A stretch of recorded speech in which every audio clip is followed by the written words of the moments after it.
ভাই আমি সাংবাদিক জাভেদ ভুঁইয়া বলছিলাম মিরসরাই প্রেস ক্লাব থেকে। আপনি মনে হয় রেস্টে আছেন।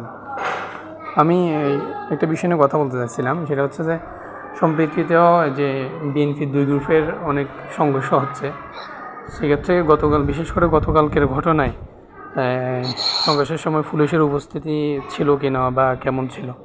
আপনি কোথায় ছিলেন? আমি তো ওই যে বলি খেলার ওইখানে হয়েছিল, তো ওইখানে গেছিলাম। ও, এটা লোকগুলোর কাছে জিজ্ঞাসা করেন, পুলিশের উপস্থিতি কম ছিল।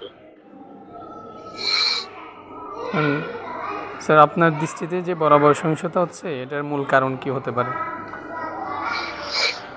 মূল কারণ আধিপত্য বিস্তার। এখন এই পরিস্থিতিতে জনগণের নিরাপত্তার ক্ষেত্রে আপনাদের ভবিষ্যৎ পরিকল্পনা কি হতে পারে? আমাদের ভবিষ্যৎ পরিকল্পনা হচ্ছে যারা অপরাধ করবে তাদের বিরুদ্ধে আমরা আইনগত ব্যবস্থা গ্রহণ করব এবং যারা বারবার অপরাধ করে তাদের বিরুদ্ধে প্রিভেন্টিভ ব্যবস্থা নেব।